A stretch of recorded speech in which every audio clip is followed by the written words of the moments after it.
webinars to kind of kick off the Conservation Practice Document Management System. That's the name that we're calling this now, CPD DMS. And I'm going to cover, a little bit of background history, where we're coming from, where we're at now, and where we're going. So some of you may remember back in 2010, 2011, there was a little bit of buzz going around about the fact that we were talking about nationalizing practice standards, and there was a lot of questions about what that was all about. And we'll be going through more of that as we go through, I expect. We started off this project with the realization and a thought that we could save significant time by coming up with a process to use a document management system to better manage our conservation practice standards. Try and reduce the amount of time that we were spending and that at a national level and state level on revising and improving standards. We've also found that when we got together, that states were doing some things that perhaps they shouldn't, and our formatting was not consistent across the entire U.S. And when we looked into it, we looked and saw that, when you look at how much time we're spending on standards and those documents that are associated with standards, it was a lot of time. We estimated 325 FTE per year. So this is one of the projects that the Chief White put together on a 90% solution. The goal was to increase the amount of staff time of staff that's in the field. This is the only project that I'm aware of that's still running from that original group. And Wayne Bogovich was one of our original leaders, and Wayne, when he talked about this project, was fond of calling it the $20 million project, and that's because when you add up all the FTE that we think that we can save, it came out to be $20 million. But I think that it's going to be a benefit from a lot of other perspectives too, in terms of improved quality and consistency of our documents. So here's where we saw the time savings, and it's primarily, if you look at the left, this is the before the project, and you'll see a lot of time spent at the state level on standards and other associated documents. And when you look to the right, you'll notice that those bars change, and the orange, the 175, that's where our savings is. But you'll also notice that some of the bars actually increase in size. And that's unfortunately us at the national level. We're going to have and be spending more time in this area because we're going to be setting up, better documents at the national level. So there's definitely a trade-off there. So as I mentioned, this was an approved project, and when we came back, we got together in 2011. We came up with a plan, made a recommendation to the chief that would move forward, and it was signed off, and so the project began. Our existing situation, we have, in addition to standards, we have a lot of other documents that are used at the state level. Job sheets, worksheets, specifications, standard drawings, statements of work, O&M requirements, design notes, technical notes, all kind of things. FTPE, we have overview sheets.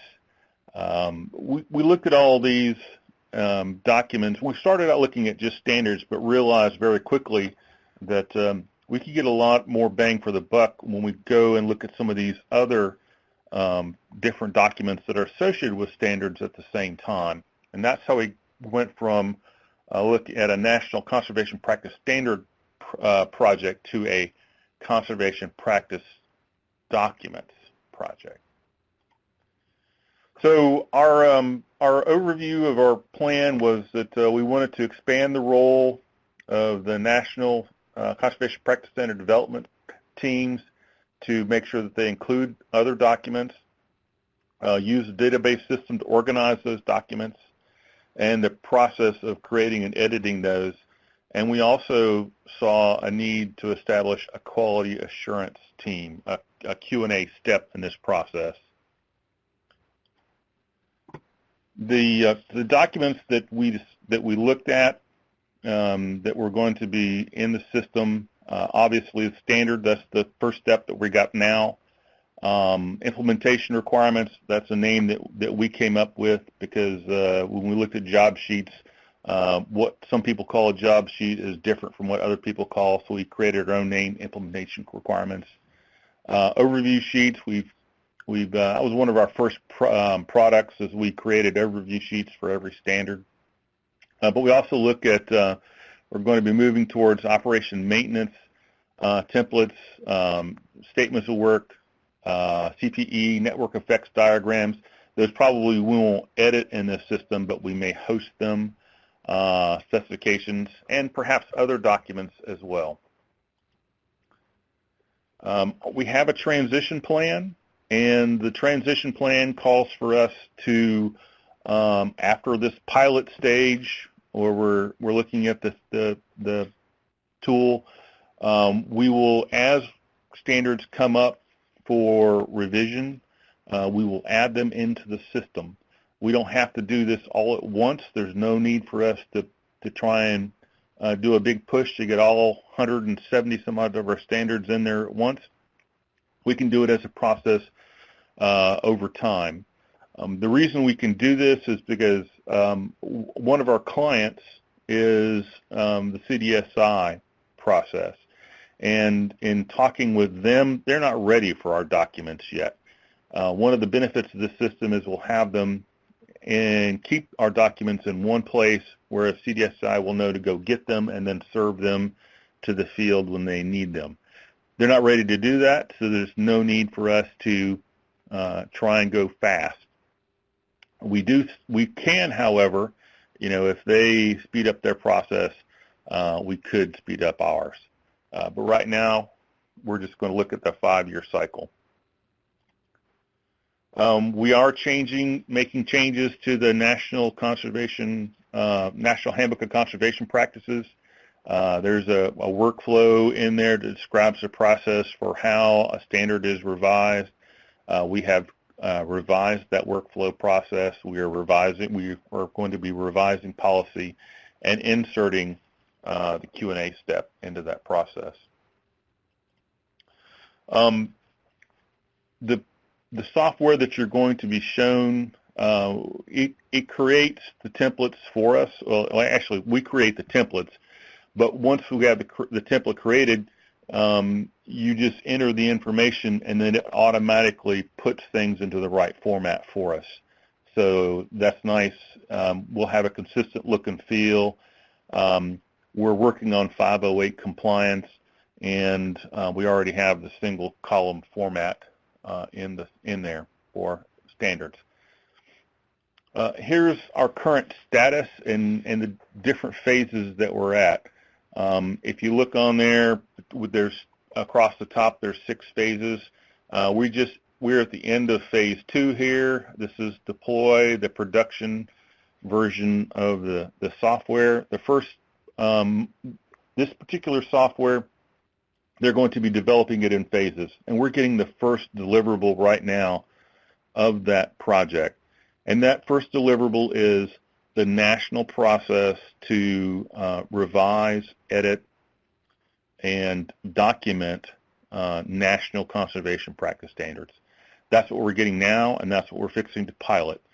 Those of you that have expressed some interest in putting a standard through the pilot, we'll be using that and getting states to use the process to supply comments, all within the system.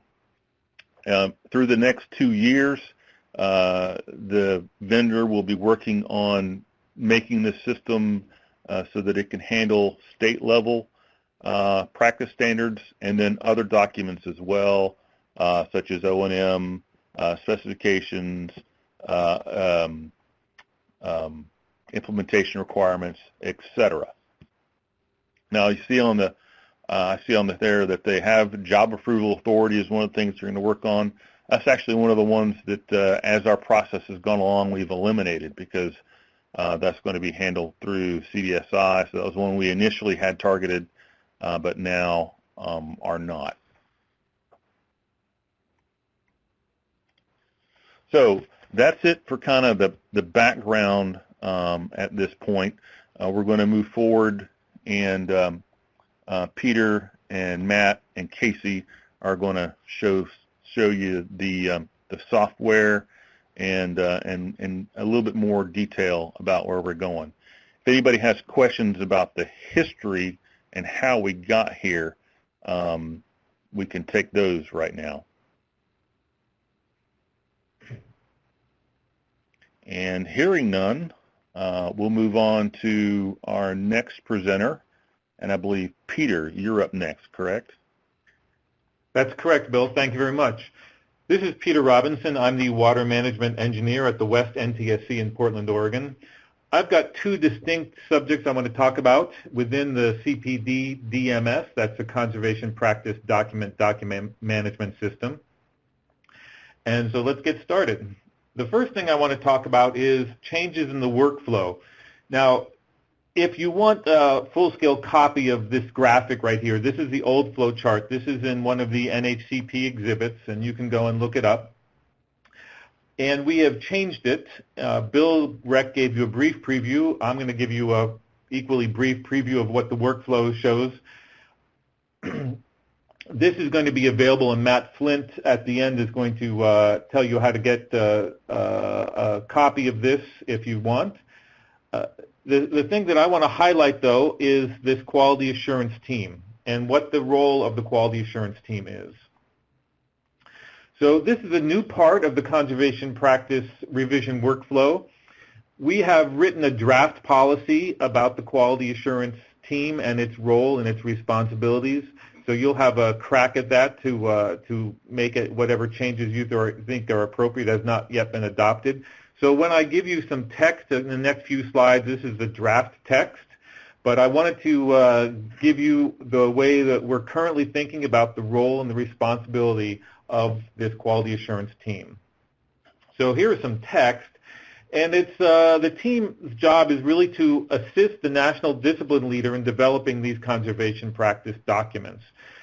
And the thing that is important to emphasize, I think, is that the review that the quality assurance team does is a non-technical review. So the technical aspects of the practice standard and the practice documents, conservation practice documents, is the responsibility of the National Discipline Lead, but the quality assurance team is going to be there to help the National Discipline Lead and the team make sure things are done correctly when it comes to things like formatting and things like wordsmithing, making sure it's in the active voice, things like that. So how is this quality assurance team going to actually do that? And there are 4 things in the current draft policy that I wanted to highlight. The first thing is the quality assurance team is going to prepare a checklist that defines the elements of the quality assurance review. So we're giving in policy the quality assurance team some flexibility to come up with this checklist, and the expectation is that you will have a copy of this checklist. I think it's going to save both you and the quality assurance team some time if everyone who's working on the practice standard and the practice standard documents has an idea of what the quality assurance team is going to be looking at. So that will be something that the quality assurance team is going to have to do before they even get started in reviewing anything, is coming up with a list of what is it that they're going to be looking at specifically. The second responsibility of the quality assurance team is to provide a non-technical review for each conservation practice standard and each conservation practice document. So the way I look at this is, as you know, sometimes we have a problem we like to write in passive voice, and the quality assurance team is going to encourage everybody to write in active voice and perhaps give some wordsmithing advice to the development team or the National Discipline Lead as it goes through this process. But the emphasis here, again, is these are non-technical things, and the quality assurance team is not going to be there and saying, well, you said it should be 3 feet per second, but we think it should be 5 feet per second. That would not be one of the roles of the quality assurance team. But if they do catch some grammatical error that the Quark tool does not pick up, or something simple like double periods, that would be the role of the quality assurance team. The third responsibility is to make sure that each practice standard document and practice standard itself meets all the relevant policy requirements. And as you know, when these development teams are formed, the National Discipline Lead usually assigns or asks people to help out to herd the process through of developing or revising a conservation practice document. Very often it's the first time that people have done this, and they're not familiar with all the policy, and they don't always understand exactly how this whole thing works, and the quality assurance team is going to be there to make sure they're not breaking any obvious rules. And the fourth thing is that over time and across disciplines, we expect that the quality assurance team is going to ensure that these practice standards and the practice standard documents are consistent. So I think of, across disciplines, we have different ideas of how practice standards should be written, and that's fine. And the quality assurance team is going to make sure that not necessarily that we're all exactly the same, but that we're not making obvious errors, and that there is some consistency. And also, as you know, none of us are permanent on this world or in our position, so people come before us, people are going to come after us, and it would be a good thing if over time these practice standards start looking a lot more the same than they currently do. So that's the role of the quality assurance team as it is as laid out in the draft policy. So just briefly, that is really the fundamental change, and I don't really think it's that big a change in the whole process of how a practice standard gets revised. All right, so we've just added this. Otherwise, this whole thing about the draft 1, draft 2, draft 3, Federal Register, all those types of aspects of the workflow have changed, have not changed, but there will be this addition of the quality assurance team. So the next thing I want to talk about is some of the advantages of this CPD DMS, the Conservation Practice Document Management System. So as the training team has been working and playing around with this tool, we've come up with a couple things that we think are going to be advantages of why this is going to make the product, the end product of the conservation practice standards and the conservation practice documents better. And as I begin this presentation, I'm standing at the crossroads. Down to the right, there's a bunch of promises that would be really fun and beautiful to make, but I'm going to try to keep this down on the reality way. And I want to stop there and just say one thing. This is, as Bill Reck was saying, this is a pilot. We expect that there's going to be some things that don't work perfectly the first time you try them. So I just want to make sure everybody realizes that we're not trying to advertise this as something that will be easy the first time you use it, and we cannot promise that there won't be glitches. But we do think that together, that's what the training team is going to be there for, is to help you manage the process and get your work done in a timely manner. So let's try to keep that on the reality. But here are things that we think are going to be advantages. So the first one is we expect that each state is going to save some time during the state revision. And I'll give you a couple anecdotes. I've done probably a dozen practice standard training sessions with one or two other colleagues here in the West, training states, and often we get 2 or 3 different states showing up at one of these practice standard training sessions. And I'm always surprised, I guess I'm no longer surprised, about how states approach the revision of the national standard to make it applicable for their state. One thing that I've noticed is people tend to spend a lot of time trying to wordsmith things that, according to policy, the states should not change. For example, they don't think the definition of a practice is perfect. So they spend a little bit of time, and I say a little bit, 15, 20 minutes, trying to reword that 1 or 2 sentence definition. Then they go and they try to reword the purposes. And if you look at policy, those things are not to be changed by the states in the state revision. So one of the lessons that I try to give during these training sessions is work on the things that you're allowed to work on, and if you really don't like the definition of the practice standard, the time to make that change or make that suggestion is when the national standard is getting revised. So one of the things that the tool that we're going to be using, it simply will not allow the states to change things that policy says they shouldn't change. For example, the definition or the purpose. And the other thing that I find was kind of interesting about how states sometimes approach this is they will look and grab their copy of the state standard from 5 years ago and get it out and start editing that. And my feeling as far as a workflow, you're much, I can't overemphasize this, you're much better off starting with the national standard and have your 5-year-old state standard next to you, but work off the national standard because that's the thing that you're revising to make it applicable to the state. Well, that will also be automatic with this new tool. So long story short, the states are going to save time. One of the ways that states are going to save time is because they are not going to be doing things like editing things they shouldn't be editing anyway. Another thing that I think is going to be helpful both for the NCPSS and for each individual national discipline leader is up-to-date information on where each practice is. All right. So what I've done, I just did a screen grab here of where we are right now, and this is pretty much unpopulated. The tool as of a couple days ago when I did this screenshot. But what I want to highlight is this thing that I've circled here. The pre-QAT draft, and what that is for each NDL and overall, there will be an up-to-date listing of where each practice standard is in the revision process. And you can see there's names about the last modifier and there's dates. So there's sometimes practice standards, the revision process, it gets stalled, and this will allow you, the national discipline leader, to just keep up to date with it, and also the NCPSS and the National Ag Engineer will have an up-to-date indication of where every practice standard is in the revision. And I think that's going to help the agency overall. I think that there is a fair amount of time that's spent trying to keep these things up to date, and the tool that we're going to be using, this will not be something that's being entered every time somebody clicks a button and sends it on. This particular table, which is, as I said, underpopulated right now, will change automatically.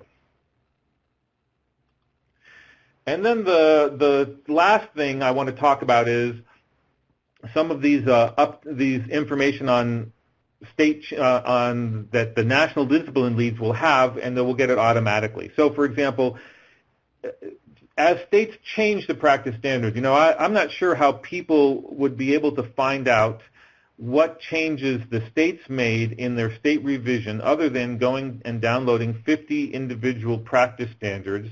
And then we could come up with a workflow to do that, but it would be very time-consuming, so time-consuming that I don't think it would be really worth the while to go and find out what 50 states changed in a particular national practice standard to make it applicable for their state. So one of the things that this software the tool is going to allow us to do is to look and see automatically when a state has made a change, what was that change? So sometimes it might be something that I think the national discipline leader it would be good to be informed about that, particularly if 5 or 8 states make a similar change. That information really should be used to inform the national revision the next time around. And the last slide that I have here is another way of keeping up to date, and that is on the variances.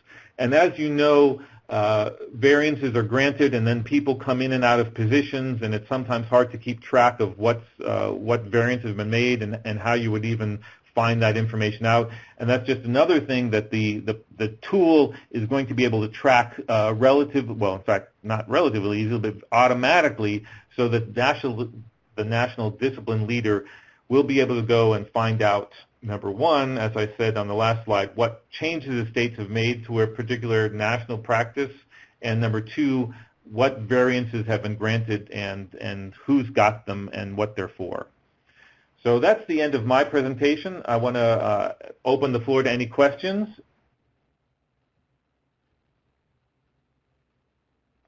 All right, hearing none, I'm going to turn it over to Casey. Casey, the floor is yours. Okay, thank you, Peter. You'll all notice a lag here where I stop sharing and move over to my computer for viewing.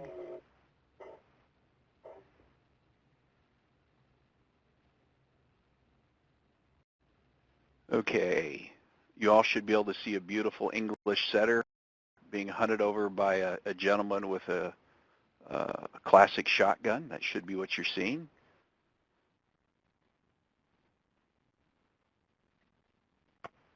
Yep. And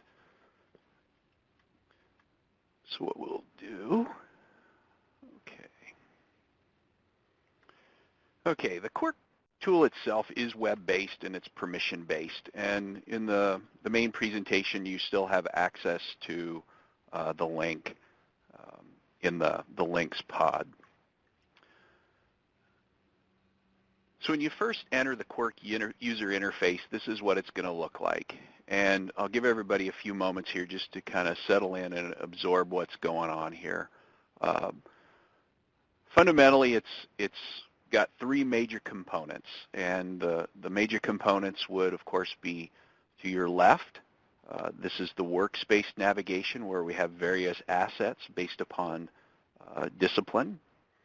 In the middle here, we have a sub-collection, which will show the results of what is in the assets to the left. And then further to the right, we have this preview pane.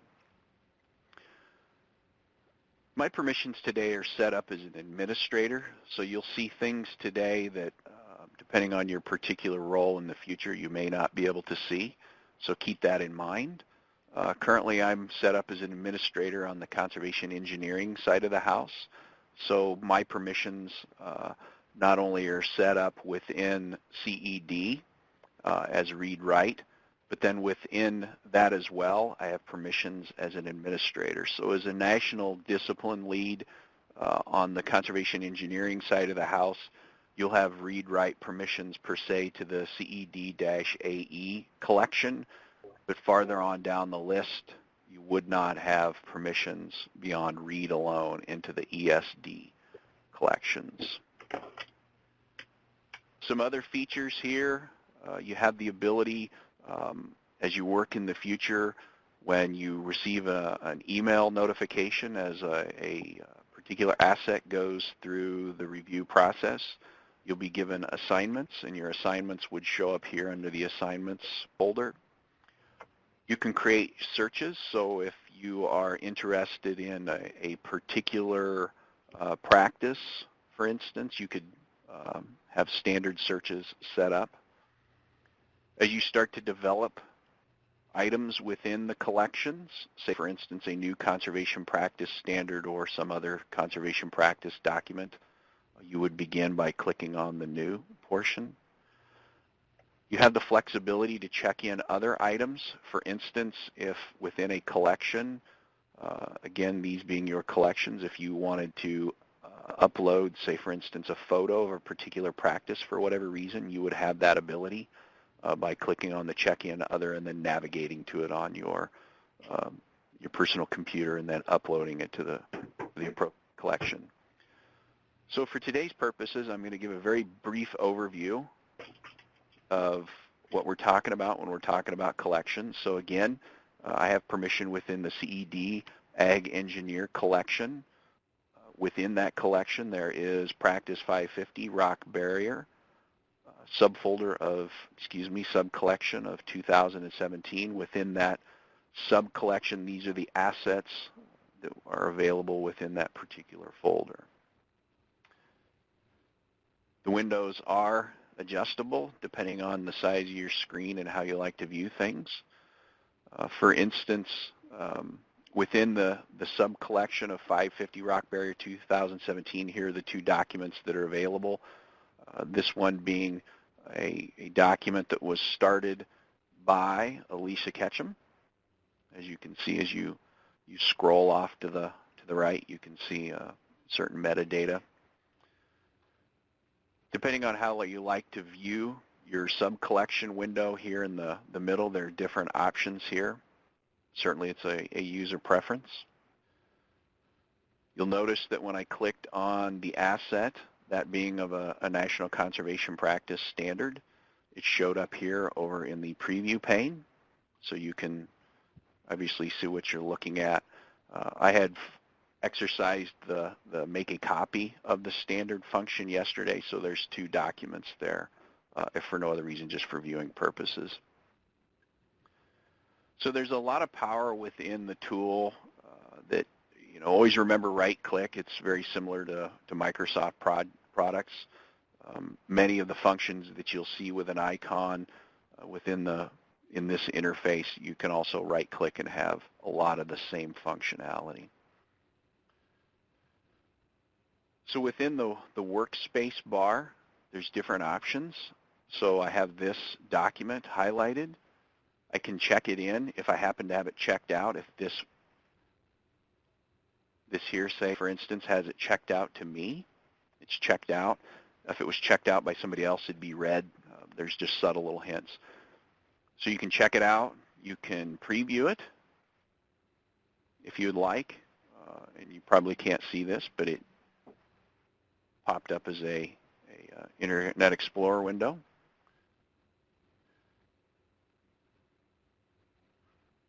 You can publish them. In this case, it would just be in the form of a PDF.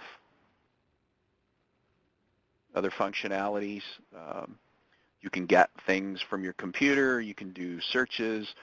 There's things like relationship information, and I'll touch on that ever so briefly in a little bit. You can view the revisions for a particular document over time. So every time there's a revision, if you wanted to see who did what when, you could do that from here. This was the duplicate function that I exercised yesterday. The delete function seems to be muted out right now, so it must be permissions related. You can open other collections, and you can also check something out in a read-write only mode. So I'm going to check this.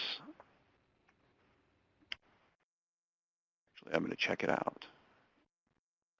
As Peter mentioned, this is a beta test, so there are some things that are kind of buggy still.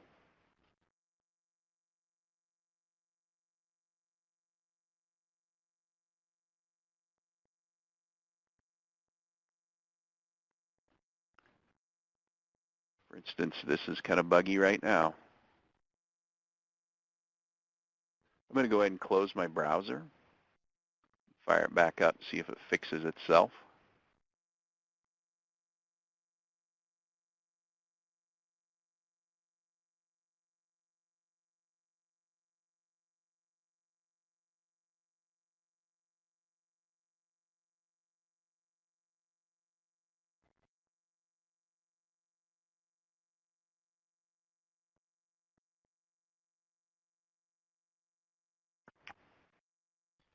My apologies.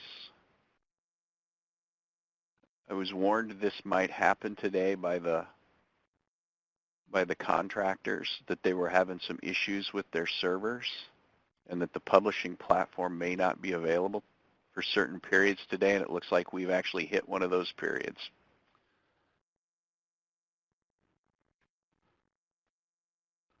So I think what we'll do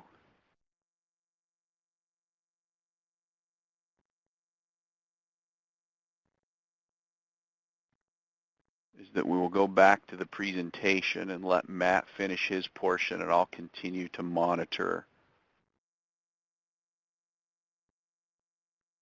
the Quark publishing software and see if they get the server back up and running. So on that, Matt, go ahead. Thanks, Casey.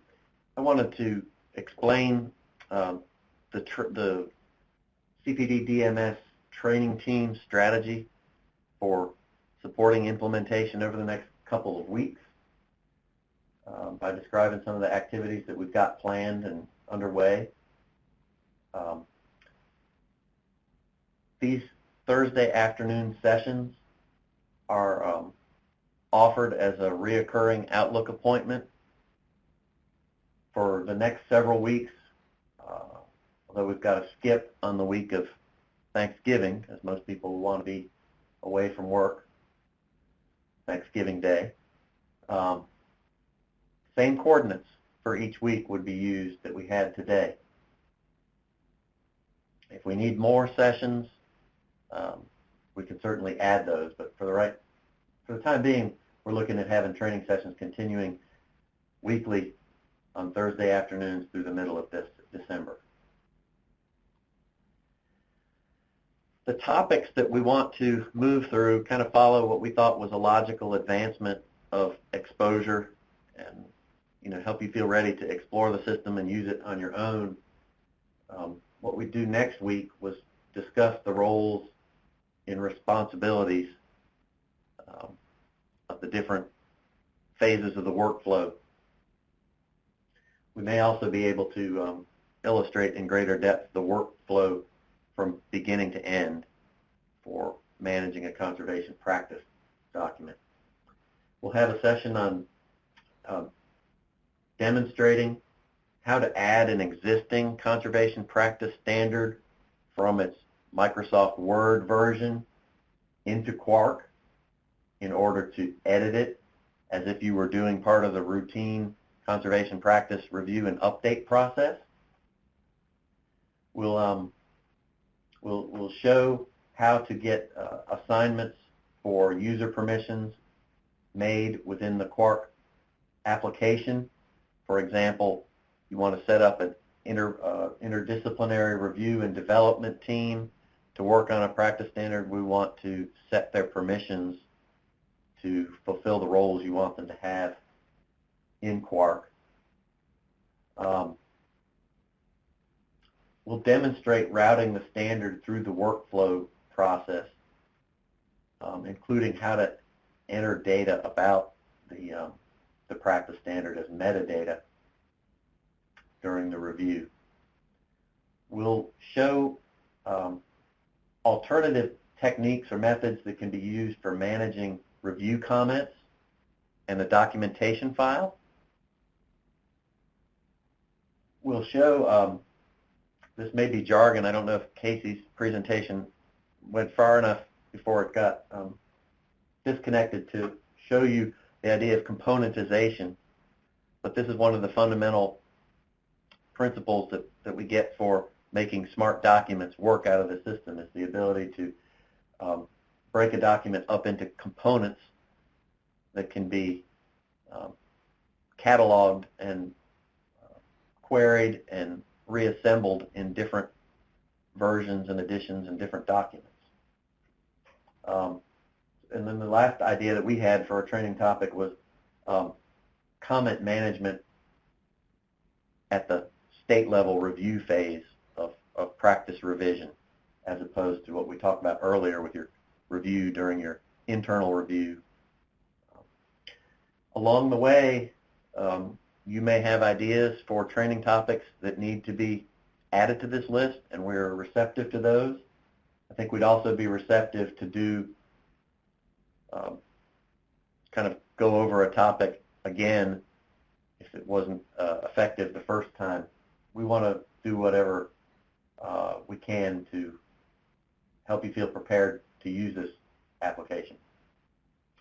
We've begun to build a library on SharePoint for CPD DMS training resources. I'd like to suggest that while we're in the midst of this presentation, you look to the right of the screen to the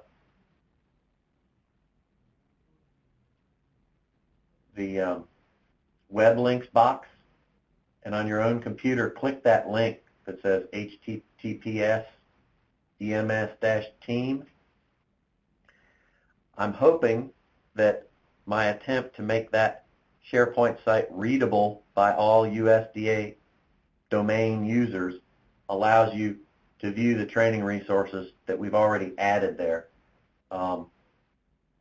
I'll mention what's on there, but if you can take a second to click on that link to open the site, you may want to bookmark it or leave it open and bookmark it later so you can navigate back to the collection of training documents that we're going to continue to build there. There's already a few there, and I'll mention them in a second.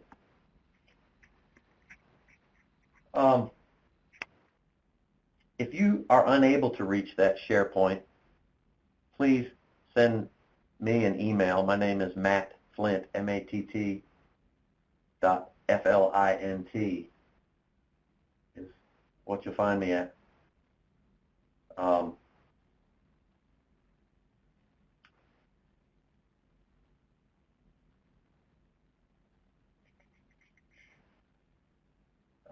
The next thing I wanted to mention was obtaining access and permissions to Quark. I don't know that we've assigned the roles to users yet. We will provide you with a form that will initially be routed through Alicia Ketchum to the vendor that's developing this application to get the assignments made or to change assignments if roles need to be changed. That's a short-term solution. The vendor is currently working on or has plans to complete a help desk that makes this process a little more automated. For instance, they're talking about having a help desk where you can email a request to have a role assigned to you, or you would the other alternative they're talking about is to transmit a help ticket in the way that we've done for IT requests. I don't know what they'll choose to do, but we will be able to demonstrate this process for you in one of the upcoming weekly briefings.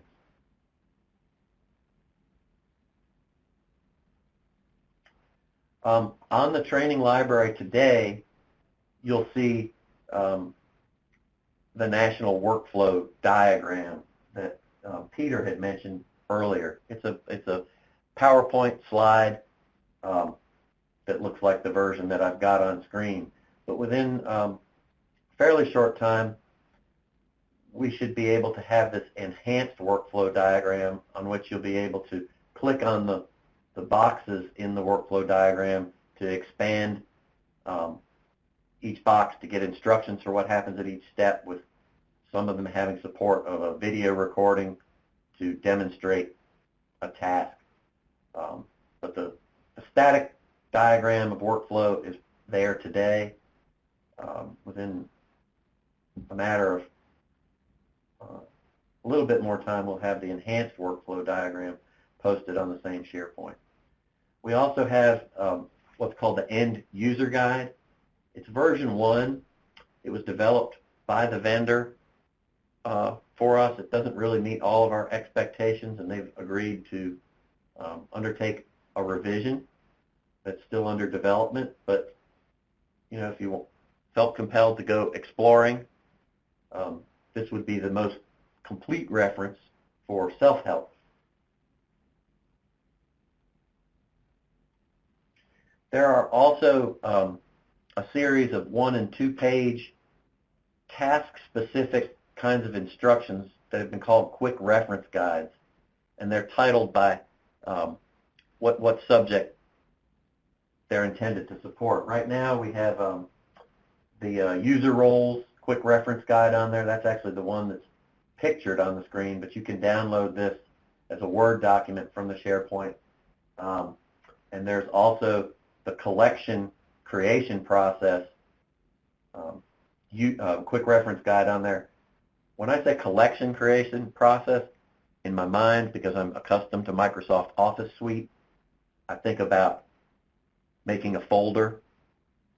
They're kind of relatively the same thing, a folder into which you will begin to put your practice documents and all the stuff that goes along with that inside a folder. They call it a collection in the Quark application. We'll have some others, like a step-by-step guide is going to begin development by the vendor next week. We'll have an opportunity to review and contribute to that before it's posted, and they'll have some others Again, we could take requests for those along the way as any ideas come up during training. The members of this CPD DMS training cadre, there's 8 of us. You've heard Peter and Bill speak already. Steve Botker has contributed, as has Giulio Ferruzzi and Eric Fleming and Carrie Goodrich. We put our contact information in here, and I'm sure that any one of us would be happy to field questions and help you find the answers that you need along the way. That's my last slide, and we can take a pause if there's any questions. I see that there's been a few about using the links. Have they been adequately addressed, Casey?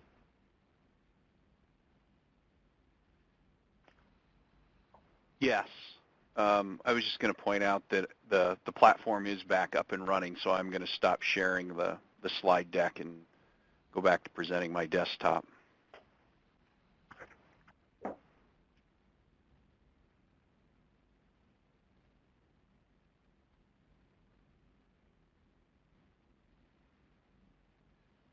Okay, just to confirm, everybody can view the Quirk tool.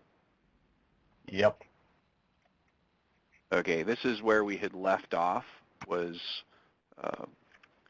within the workspace browser window. So again, the National Conservation Practice Standard is viewable here. We'll check that out.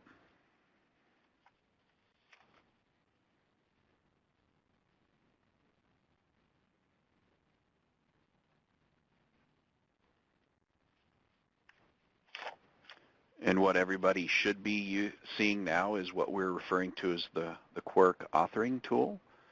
So again, you see the original document that we had in what I would really categorize as the filing system and the document management system, this being the National Conservation Practice Standard in its infancy within the Quirk authoring tool. You're going to see a lot of real similarities between the Quirk authoring tool and some of the functionality you're familiar with within Microsoft Word or any other publishing software. So as you can see to the left, here are the components within the national standard. You can click on those and it will automatically navigate to that particular spot within the whatever document or asset it is that you're working on. So also make note that certain functionalities change based upon what you're clicking on. If you look here at the top, the tools that are available for your use, notice that if you're on the purpose, because that's part of the template, you'll notice that some of the formatting tools go away as opposed to when you start to work your way into the document itself. So I won't go in depth with any of these tools up here other than just to say as you start to use the Quirk authoring tool, you'll become familiar with them. The user guide has an explanation of each one of them. Two that would be of particular note, I think, is the ability to add comments depending on where you're at within a document. So for instance, if you wanted to add a comment on the conditions,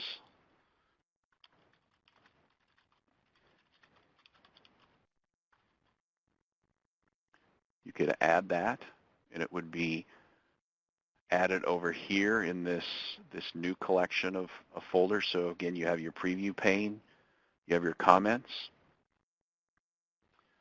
Notice that under conditions where practice applies, which is where I had my cursor at the time, this is the note that was made. It's date and stamped by who entered the information.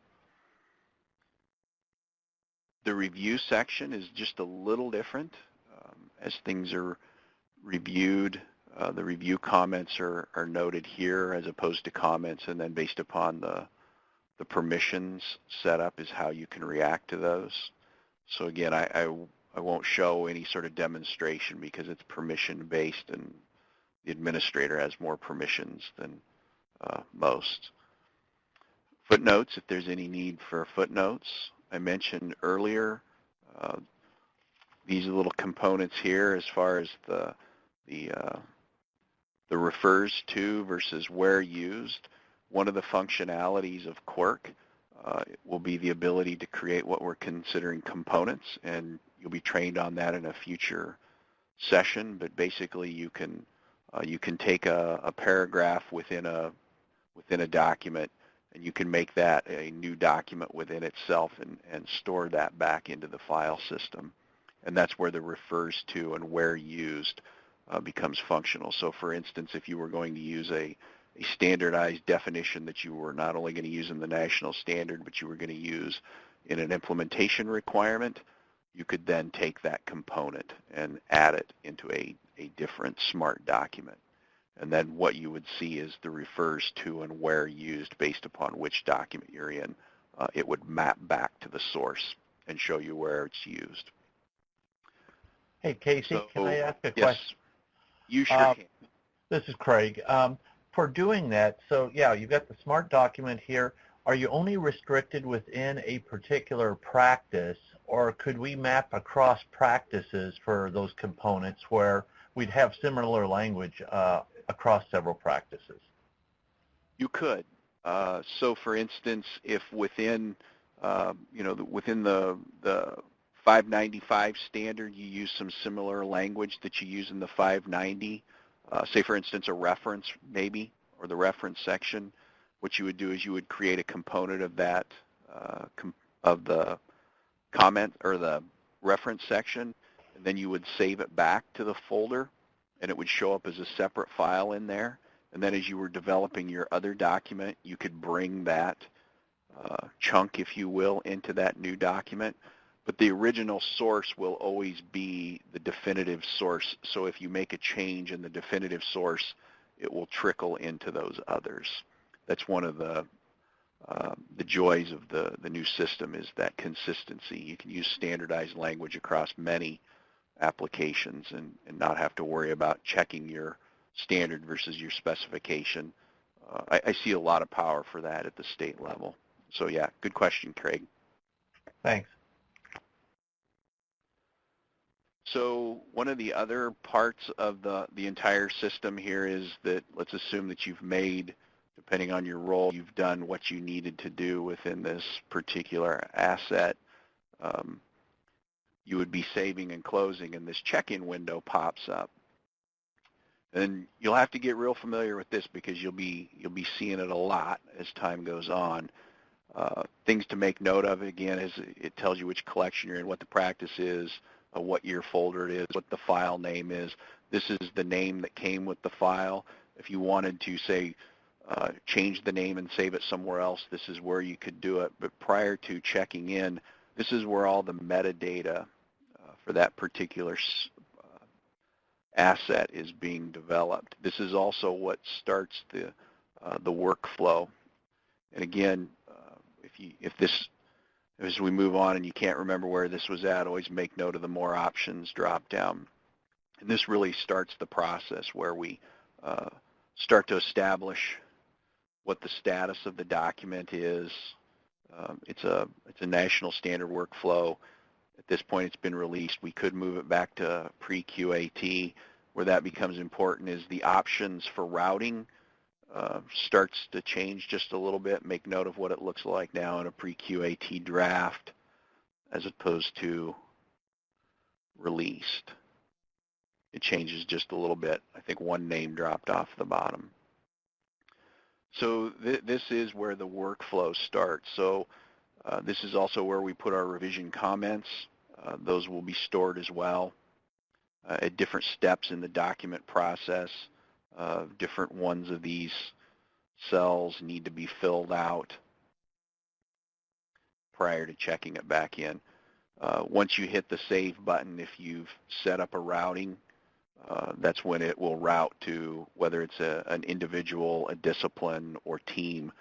That will move it on down the business process. So when I hit save, if I had changed that to something else, you'll notice down there at the bottom of the screen there popped up a little window because I'd routed it to myself.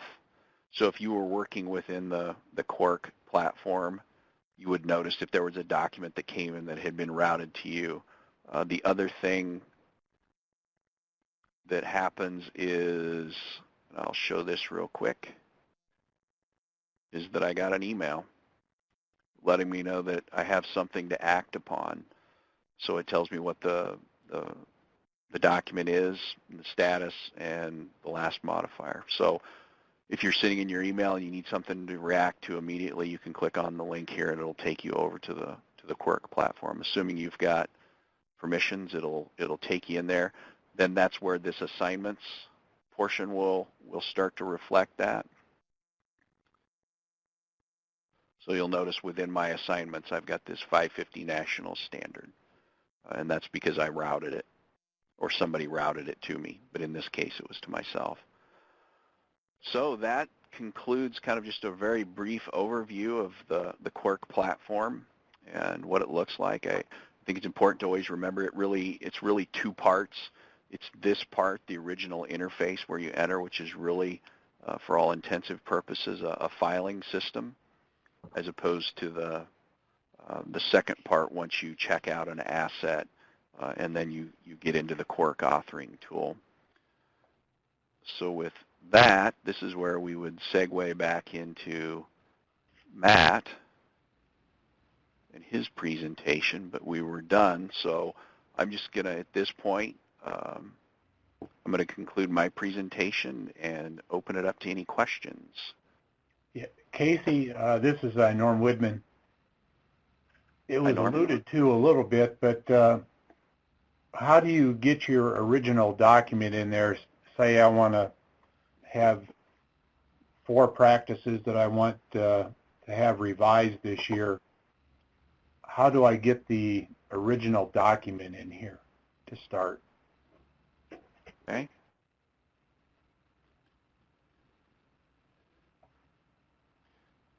Within this drop down of the new, there's actually 2 ways to and I guess we'll speak in terms of a national standard. If you were going to start a standard from fresh, you would go down through this drop down to the national standard. Okay. If you were going to bring in one from the past, you would start from here. Oops, I'm sorry.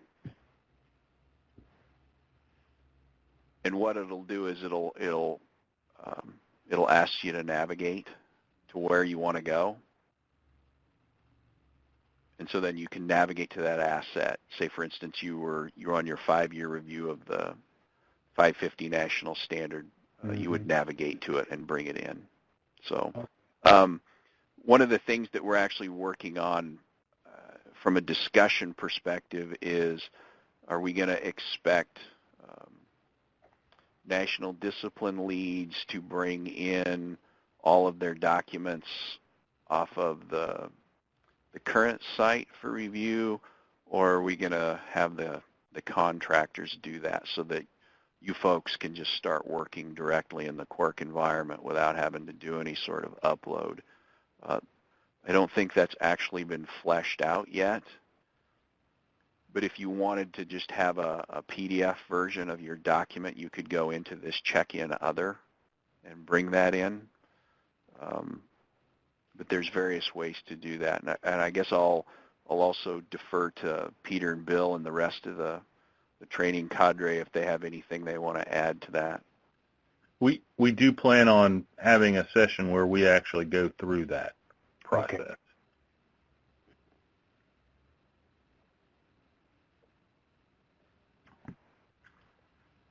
Hey, well, this is Craig again. I've got several questions. Okay. So in the workflow, like right now, obviously we send our drafts over to Emil. He puts them on the internal SharePoint for everybody to look at, gets them back, sends them back to us, and all the comments. How does that fit in with the workflow process now? That whole type of circulation. You want me to answer that? Okay, Yeah. Sure. Go ahead. Yeah. Thanks, Bill. Okay, so the way this is going to work, you saw the part where Casey showed you that the modify and the different parts of the workflow.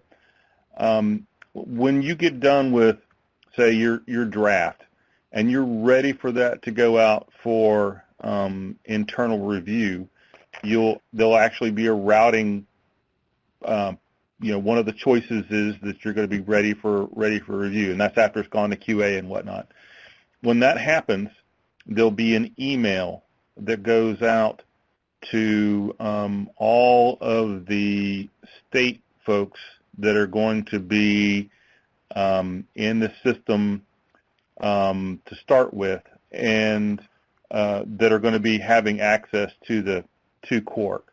In this initial phase for right now, that's only going to be the SRCs and the SCEs, unless one of those two tell somebody else on their staff that they want to have access to this software.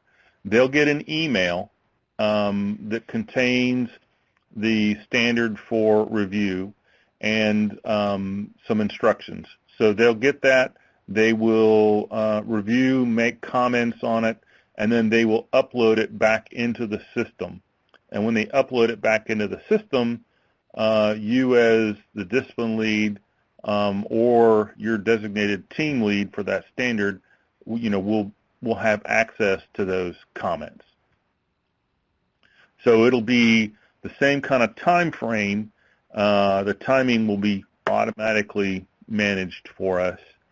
But the step with email and going to the Cloud Vault and that whole process, that won't happen. It'll all be done internal to this Quark software. Okay, sounds great.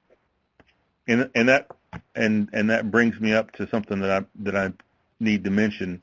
I just mentioned your designated team lead. Those of you who are interested in putting one of your standards through this pilot project, you can choose to do that yourself and kind of be your own team lead for your standard, or you can designate someone else to be your team lead and to kind of take care of managing that standard review process for you.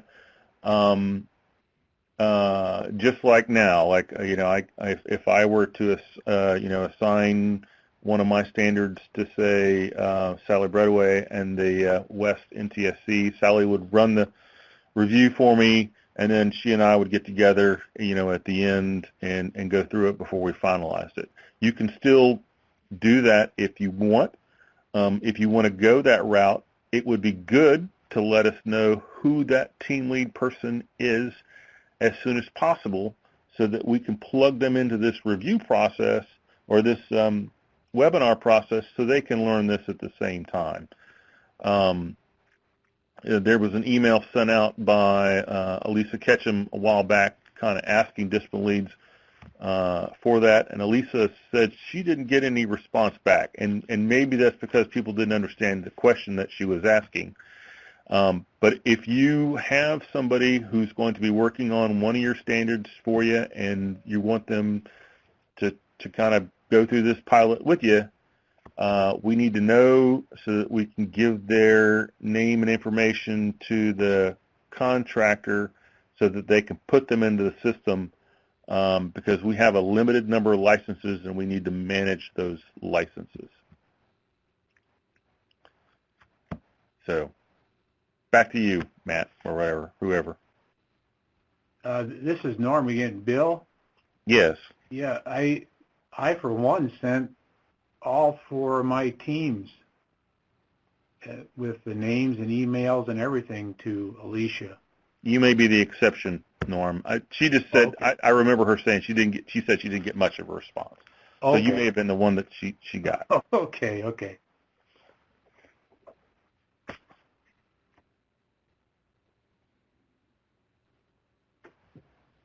So at this point, I as a refresher, we'll go ahead and have Matt pick up here again on the weekly training topics, just to refresh everybody's mind for where we go next. We're pretty well wrapped up for the day unless anybody's got any other questions. So go ahead, Matt. Yeah, we were thinking about in this sequence, and we can switch it around if you guys want to suggest that, but roles and responsibilities and the workflow. Then I think the question that Norm was asking about is one of the foremost is adding the existing file into Quark to get it ready for editing as part of your review process. Getting assignments for user permissions made in Quark. The routing and the entry of metadata about the document as it goes through routing. Managing your comments during internal review or the Federal Register review, componentization and management of comments from states.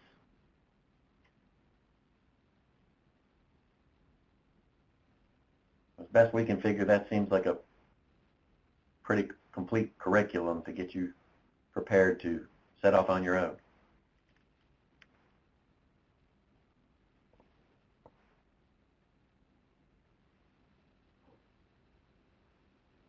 If you have folks that you want to involve in this process, forward the training links, the webinar link to them so that they're getting the invites to this training. Hey, Bill and Casey and everyone else, this is Ed Henry in New York. I was just having a thought, and it's maybe a little more thinking out loud, which can be always dangerous.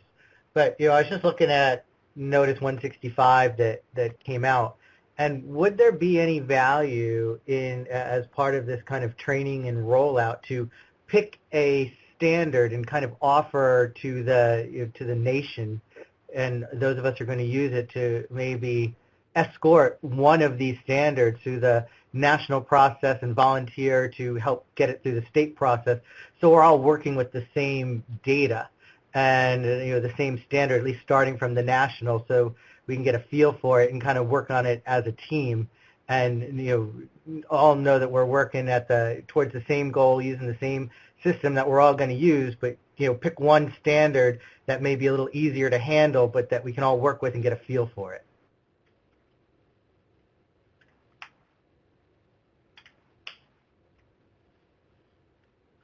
Well, Ed, go ahead, Bill. I was just going to say, we've had a number of discipline leads that express an interest in, running a standard through this pilot. I myself am planning on doing waste treatment lagoon through this pilot, but I've got several other environmental engineering standards that aren't going to go through this process this particular time. So I think we're doing what you're suggesting, Ed. The only difference is the state part's not ready yet. So and I'm not sure when the state part will be ready, but the state part doesn't have to be ready until we get stuff back from the Federal Register and in this. So I don't know that we could do the state part and this national part at the same time. And I'm not sure that's what you're asking anyway. But it's close, but not exact. Well, you talked about if states wanted to run the standard through the system, they could volunteer or offer, and maybe it's not Notice 165. Maybe it might be 6 months or a year down the road that we just pick one and we kind of tell the whole nation as we get trained, hey everybody, we're going to take this standard. I don't know what it'll be. It could be fence, it could be diversion or whatever. Say, everybody is welcome to come to these online webinars. We're going to actually do this standard live during this time period so you can understand how it goes and see at the national level, and then we'll help you through your state process as well. So everybody does have kind of a real life chance to work with the same standard in a common marketplace.